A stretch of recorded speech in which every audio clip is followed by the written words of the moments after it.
Baik, halo, assalamualaikum warahmatullahi wabarakatuh. Selamat berjumpa kembali di channel saya Novi Story. Kali ini saya akan mereaction seorang profesor ya dari Malaysia, adalah Soleha Yaakob. Profesor ini memang selalu kontroversial ya, dan juga ada beberapa video-video dari warga mereka sendiri menentang ya teori-teori dari profesor ini.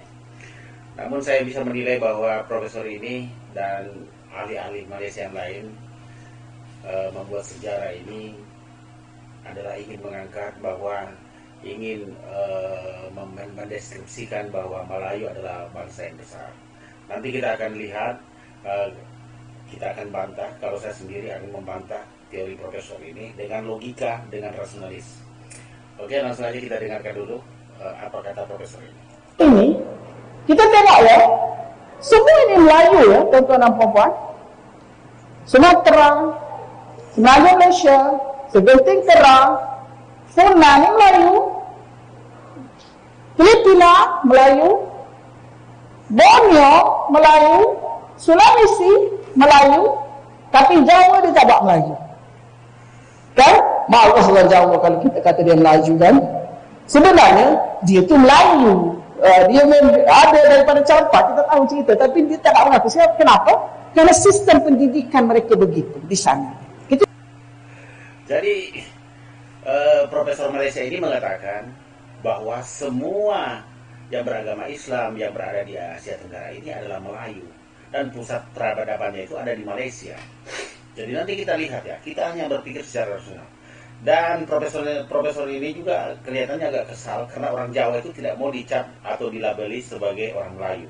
Ya, kalau menurut saya wajar saja orang Jawa tidak mau dicap sebagai orang Melayu, karena Jawa punya peradaban sendiri, dan kita harus akui bahwa Jawa adalah pusat-pusat kerajaan-kerajaan besar. Ada kerajaan Majapahit, ada kerajaan Kediri, Singosari, ada kerajaan Mataram kuno.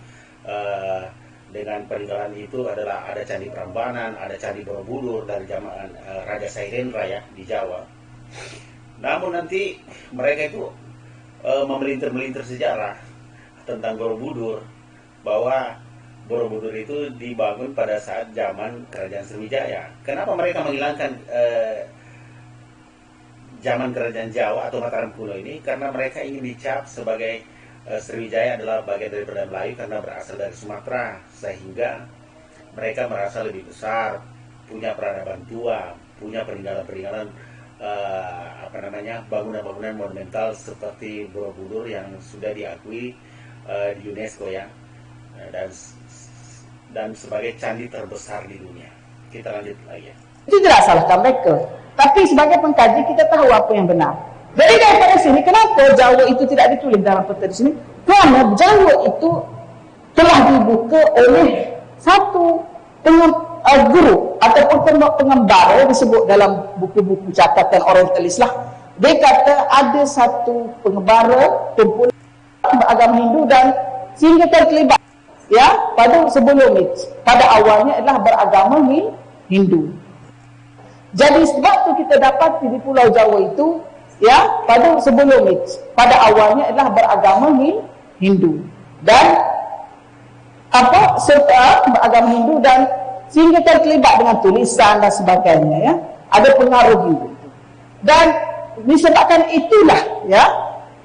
itulah bertahun-tahun, berpuluh tahun, beratus tahun kemudian dihantarnya Wali Songo untuk menyelamatkan Pulau Jawa.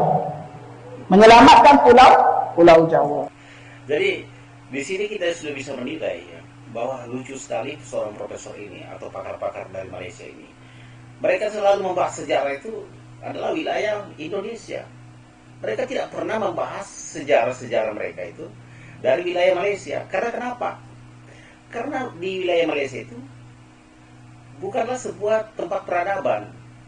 Beda di Indonesia sebagai bangsa yang besar, bangsa yang luas wilayahnya, masuk 10 ranking 10 besar dunia sebagai negara yang paling luas di dunia. Populasinya nomor 4 di dunia. Jawa sendiri punya populasi 100 juta ke atas atau 120-130 juta. Sunda saja, Jawa Sunda atau Jawa Barat ini punya populasi 40 juta. Sehingga tidak mungkin, kalau kita berpikir secara rasional, berpikir secara logika, tidak mungkin seorang Melayu atau bangsa Melayu Malaysia ini menjadi induk dari semua bangsa-bangsa yang ada di Asia Tenggara, sedangkan populasi mereka dan luas wilayah mereka sangat kecil, ya. Malaysia punya penduduk 33 juta saat ini, sedangkan Indonesia atau Jawa, khususnya Jawa ya, maksudnya punya populasi yang sangat besar.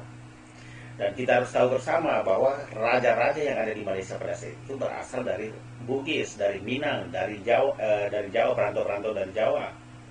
Ini ada fakta. Bahkan Perdana Menteri Malaysia ini, Tun Razak ini adalah dari Sulawesi, dari Bugis. Najib Razak juga dari Bugis karena bapak anaknya dari Tun Razak. Dan juga ada Sabri Yaakob dan Muhyiddin Yassin ada keturunan Jawa. Dan bahkan kabinet-kabinet saat ini banyak dihuni oleh keturunan Jawa sendiri. Jadi mereka ini berhalusinasi. Baik teman-teman ya, berikutnya ini saya akan mereaction lagi satu buah video dari Aryan M Channel ya. Jangan lupa disupport juga Aryan M Channel ini yang selalu mereaction tentang Malaysia juga ya. Jangan lupa di komen, di like, dan subscribe ya. Dan berikutnya ini masih dari Profesor Malaysia ini. Mari kita dengarkan ya tentang halusinasi Profesor Malaysia tentang kejayaan orang-orang Melayu Malaysia. Bangsa besar. Besar dalam dua pengertian. Nombor satu, besar dalam arti kata mereka itu hebat. Yang kedua, besar dalam arti kata bahawa mereka itu memang terdiri daripada kelompok manusia yang banyak. Banyak kelompoknya, besar pula jumlah populasinya dan luas pula sebarannya. Yang kedua, saya nak hujah. Jadi di sini jelas sekali ya bahwa Melayu ini ingin dikatakan sebagai, mereka sendiri mengatakan bahwa mereka ingin dikatakan sebagai bangsa yang hebat karena kenapa? Besar populasinya dan luas wilayahnya, luas sebarannya. Nah, yang dibahas ini siapa? Apakah Malaysia? Apakah Indonesia? Mereka gengsi mengatakan bahwa bangsa Indonesia adalah bangsa yang besar, besar wilayahnya, besar populasinya. Tapi itulah mereka mengkampanyekan ini serumpun dengan Indonesia, supaya mereka itu bisa mengklaim apapun budaya dan apapun itu yang merasa serumpun itu mereka bebas mengklaim bahwa itu juga bagian daripada kami, bagian daripada Melayu, bagian daripada Malaysia. Nah, makanya kita harus sekarang tidak boleh lagi kita menerima perkataan serumpun, tapi kita harus menolak. Cukup kita harus berkata bahwa Indonesia dan Malaysia ini adalah dua bangsa yang berbeda, tapi mereka bertetangga. Empire-nya. Nah, saya nak tunjukkan bukti kehebatan Melayu pada zaman Sriwijaya ini. Yang di atas itu saya nak tinggalkan, tapi saya nak pergi terus pada yang kedua itu. Pada abad ke-7, khususnya tahun 671, pendeta Cina dinasti Tang dinasti, Ising namanya, singgah di Sriwijaya dan di Kedah dalam perjalanan ke Universiti Nalanda di India untuk belajar Buddhism. Tadi juga disebut oleh Profesor Zainal. Di Sriwijaya ia juga belajar bahasa Sanskrit dan disebut di situ bahasa Melayu. Jadi bukan Sanskrit saja yang dibacanya, yang dipelajarinya, tetapi juga bahasa Melayu. Saya nak sebutkan di sini bahawa bahasa Melayu pada masa itu sudah terkenal dan sudah dijadikan sebagai subjek pengajian. Catatan Ising menunjukkan bahawa pada zaman Sriwijaya telah pun menjadi pada zaman itu Sriwijaya telah pun menjadi hub bagi pengajian agama dan bahasa. Teruskan. Ketika berada di kemuncak kegemilangannya, Sriwijaya telah membina sebuah candi besar yang bernama Borobudur, yang kita semua tahu, mungkin saya tidak perlu panjang lebarkan di situ, tetapi saya nak sebutkan Candi Borobudur ialah salah satu pencapaian tinggi peradaban Melayu di zaman itu. Ya. Jadi di sini Malaysia ini, seorang profesor ini mengatakan bahwa Candi Borobudur dibangun pada saat zaman Sriwijaya. Itu sama sekali salah, dan dia sangat licik sekali bahwa dia memotong sebuah alur sejarah bahwa zaman Sriwijaya atau berbeda dengan zaman kerajaan Mataram kuno yang ada di Jawa yang membangun Candi Borobudur yang namanya rajanya adalah Sailendra. Jadi Candi Borobudur ini dibangun oleh kerajaan Mataram kuno dengan raja yang bernama Sailendra. Jadi sangat jauh berbeda, bukan zaman Sriwijaya.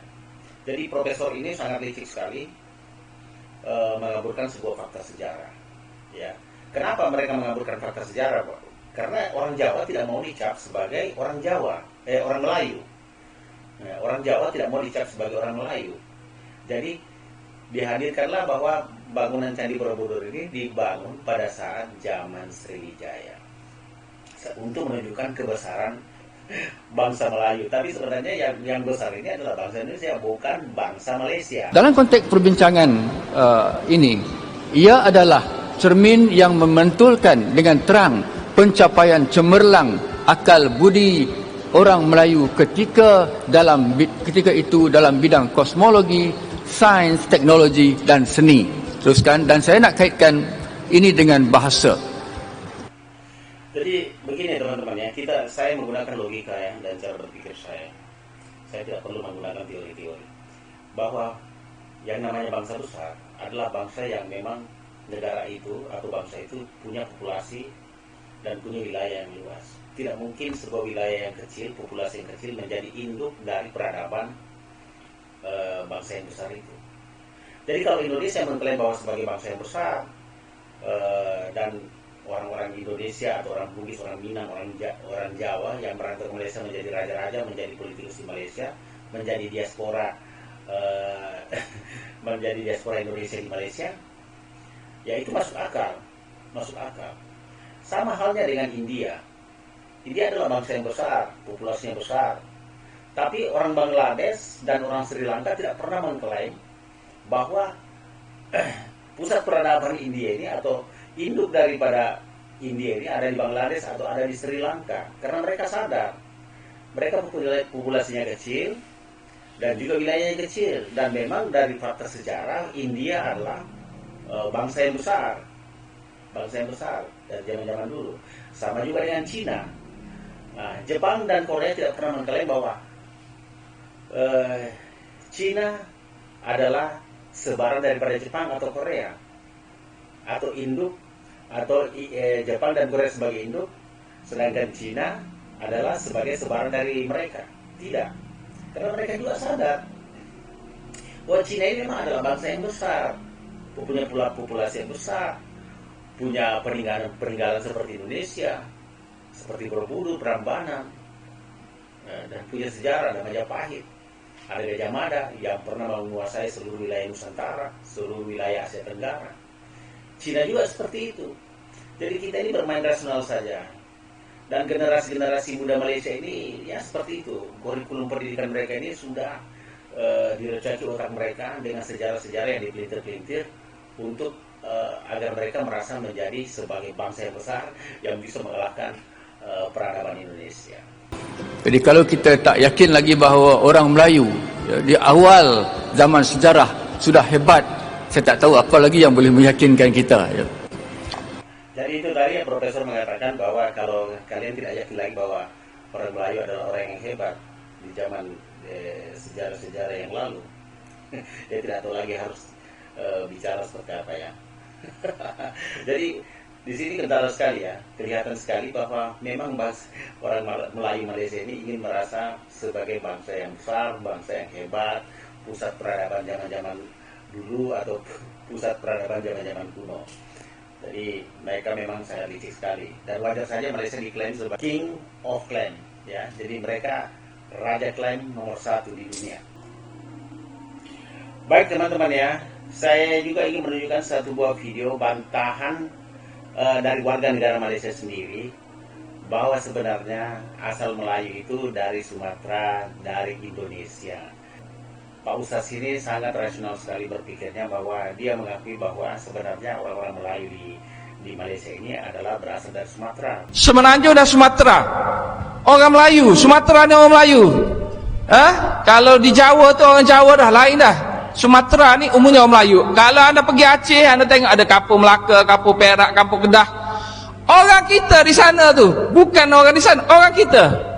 yang telah diambil di sini, diangkut pergi sana, ada sebahagian jadi raja di sana. Raja Aceh tu orang Perak, Raja Aceh tu orang Pahang, Raja Aceh tu orang Johor. Penulis Sulalatus Salatin, teks Melayu, nama dia Tun Sri Lanang, raja di Samalangga di Aceh, pembesar, menteri di Aceh. Dan begitulah kita ni asal usul pun dari sana. Cuma sejarah kita ni dah jadi pelik. Kerana penjajah pada tahun 1824, dia buat perjanjian, British dengan Belanda, dia buat perjanjian pisahkan kita, supaya dia boleh agihkan kekayaan satu sama lain. Belanda diberi Indonesia, dulu tak ada Indonesia ni, Sumatera ni, kerajaan-kerajaan Pasai, kerajaan Aceh, kerajaan Minangkabau, Palembang dan sebagainya ada di situ. Kita ni asal daripada sana, daripada waris kerajaan Sriwijaya yang telah lari kerana tekanan-tekanan politik di sana, lari ke sini. Bukan lari ke sini saja, dia lari sampai ke Filipina tu yang jadi kerajaan Islam di sana. Dia lari ke Sarawak, dia lari ke Brunei, dia lari ke Sulu. Semua ini melibatkan putera-putera raja daripada Sriwijaya lari, dan sebahagiannya lari ke sini. Dengan nama pelbagai lah, ada orang masih berdebat lagi, tapi yang kita tahu secara umum Parameswara. Perbezaannya, yang asalnya punca kepada tamadun, asas kepada kewujudan kita ialah di Sumatera. Akhir dari ending daripada video tadi dari Pak Ustaz tadi, bahwa mengatakan bahwa sumber dari Melayu ini ada di Sumatera. Sumatera itu di mana? Tentu saja di Indonesia, ya. Jadi profesor-profesor Malaysia ini memang mereka ingin mendompleng Indonesia sebagai bangsa besar, sehingga mereka merubah-rubah sejarah. Banyak sekali sejarah-sejarah mereka rubah, ya, tentang pengeliling Indonesia ini, pengeliling dunia ini, yang dari Ambon ini mereka juga klaim sebagai orang Melayu dan lain-lain. Pokoknya banyaklah sejarah. Intinya mereka memang adalah nomor satu sebagai the king of claim. number one the king of claim. Oke, teman-teman ya, sampai di sini saya dulu video kita kali ini. Nanti kita akan lanjutkan lagi video reaction berikutnya. Jangan lupa di support ya Aryan M Channel dan juga channel saya Novi Story. Jangan lupa di like, di subscribe, di komen ya, di support ya teman-teman ya, agar kita bisa mengcounter argumen-argumen Malaysia yang penuh halusinasi ya. Mereka selalu berilusi sebagai bangsa besar. Padahal sebenarnya mereka hanyalah bangsa kerdil, bangsa kecil dari segi penduduk, dari segi wilayah. Mereka tidak mampu mengalahkan Indonesia. Oke, sampai di sini dulu perjumpaan kita. Wassalamualaikum warahmatullahi wabarakatuh.